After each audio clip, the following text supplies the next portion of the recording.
Good morning. I'm not going to talk about alien invasion or, our DNA.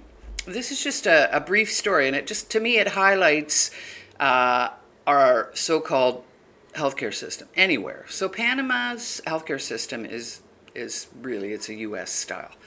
Um, and Panamanian people, there's healthcare that they can access. It takes longer, obviously. It's not like the privatized hospitals, the public hospitals, and it's relatively inexpensive. Um, I know when I first came here, I heard a lot about pretty much all women get cesarean sections here. And after a few generations of that, women can only have cesarean sections. So I never have gotten to the bottom of why. I think I know why. I think it's because you get paid more to do a cesarean section, the same with the business of the hospital. It's a business maneuver. This is a business, for profit business. Everybody's making a profit except for you.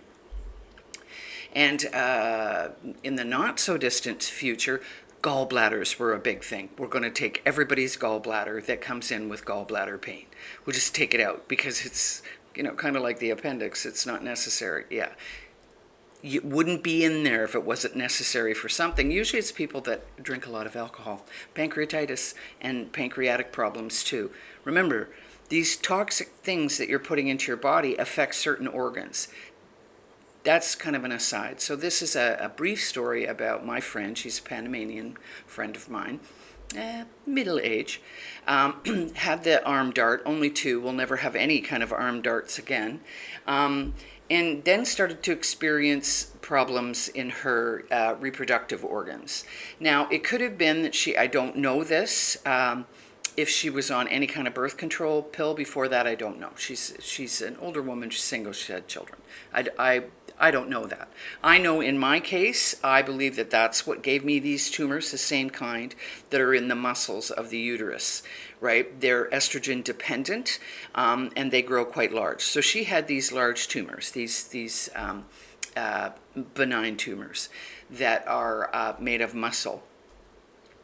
And when I had a hysterectomy some 30 some odd years ago, 33 or 32, they left your ovaries. It was my gynecologist, I quite liked him, delivered one of my children.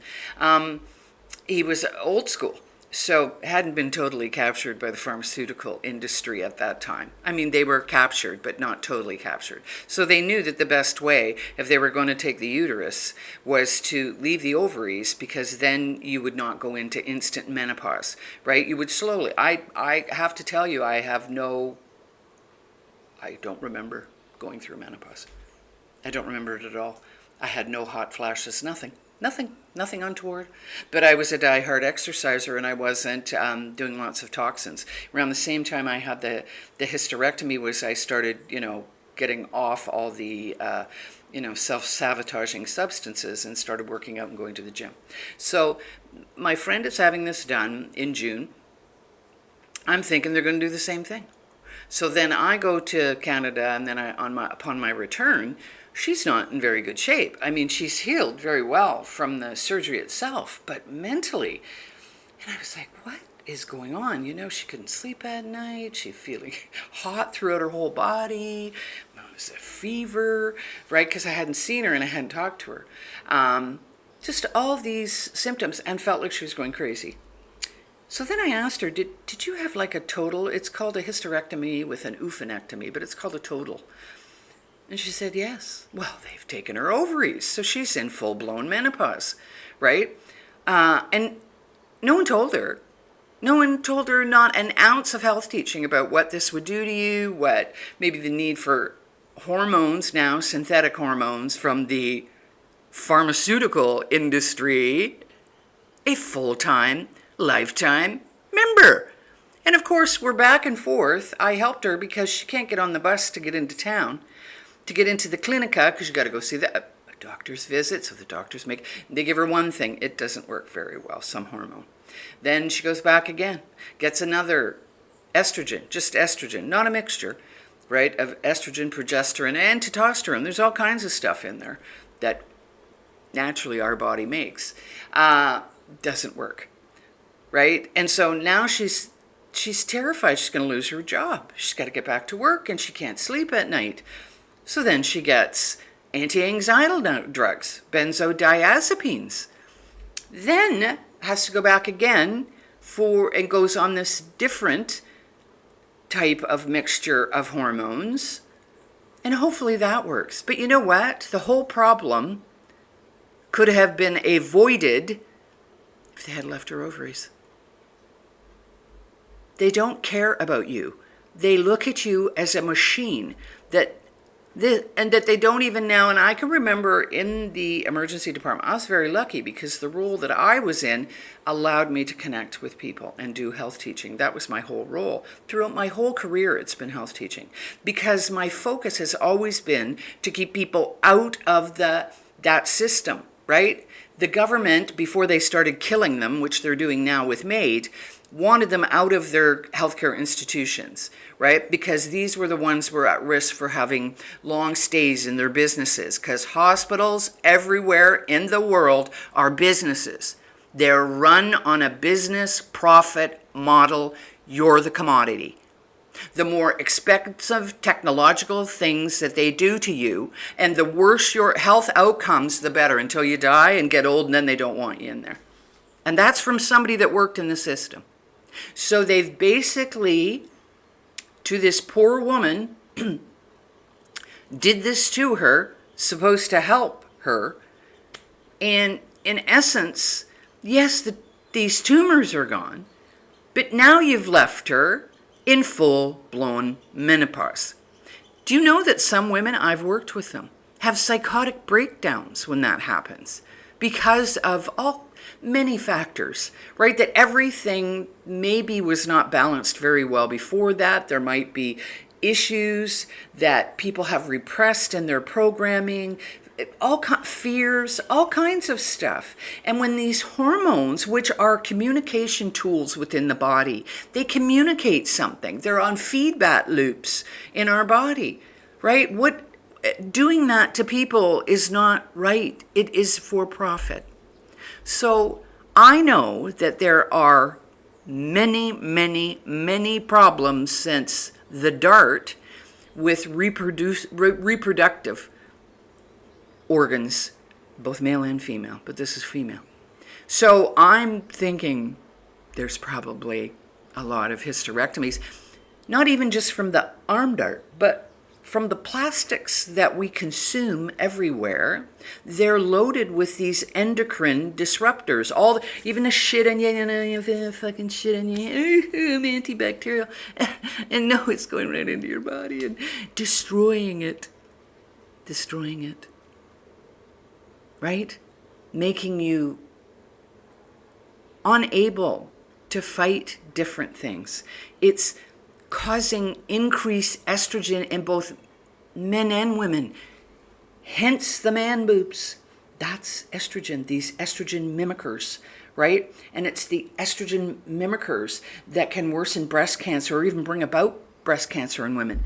It can cause these tumors.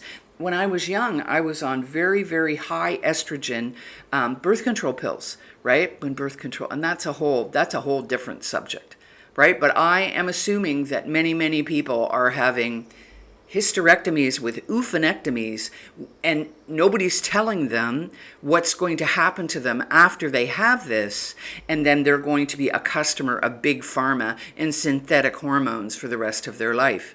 Guess what? It's not the same. You're not the same anymore, right? You've got something synthetic inside of you that is communicating with your body, and it's not the same as our God-given. So women, read up on this stuff, and men, look at the amount of plastic things that, try to cut back on ingesting the plastic. And I'm going to take some pictures. I got some pictures the other day. This is just the last little thing, nothing to do. Well, actually sucking on these plastic things, the applesauce shit, the liquid sugar, and the ground up supposed fruit. Really, I'm sure nothing wild would eat this. A maggot wouldn't eat that stuff.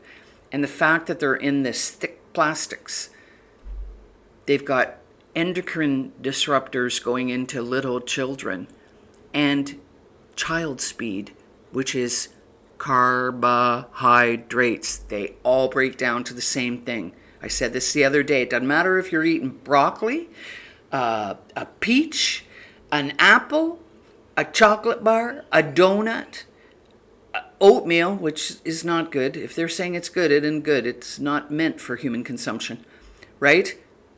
Those are carbohydrates. Bread, carbohydrates. They all break down to the very same thing in your body. Your body can't. It's fuel. It's sugar. It's glucose, fructose.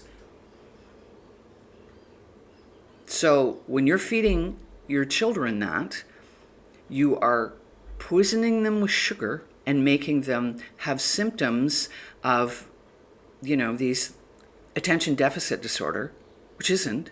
That's not what that is. That makes them hyper, right? And they're ingesting endocrine disruptors. Don't fall for the convenience trap. And if your body is speaking to you about things, right? Unfortunately, those large tumors, it becomes awful because you start to have your periods are awful, your menstruation, because the uterus cannot contract the proper way, and so you bleed for a long, long time. Then your iron goes down, your hemoglobin, right? So then usually you have to take something to boost the hemoglobin. So it becomes an issue, and yes, I believe that some kind of measure has to be taken, but not taking your ovaries and fallopian tubes. No. You need your natural hormones. Because I witnessed it. Not that I wasn't under stress, right? Because stress can play a big role in everything because you're in the fight or flight. So that's my little story. And now things are getting a little bit better for this lady. Thank God. Thank God. She can come back to work. She's working. Right? Imagine solo here in this, anywhere. What happens if you lose your job?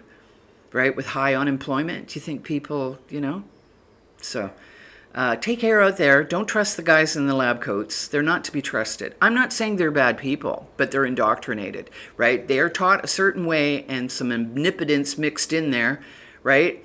And health teaching has gone the way of the whale. Because we're just materialistic things, obviously we don't need to have any health teaching. And actually it keeps repeat customers, right? But if you help people to understand how their body works, most they don't understand. They're not taught that. They're taught you're a machine, and it's all the mechanistic things that they do to you, the machine. That isn't who you are. You're not the machine. This education, empowering people, not with social justice. I don't buy that shit. It's empowering people to be strong, not weak, right? To know about how their own body works so that they can manifest their own health and that they can thrive. Okay, I've gone on longer than I wanted to, but shorter than I usually do. Okay, and, eye out for the alien invasion. And be very careful when you go to doctors, okay? If you don't have to go, don't go. They're not your friends. It's a business.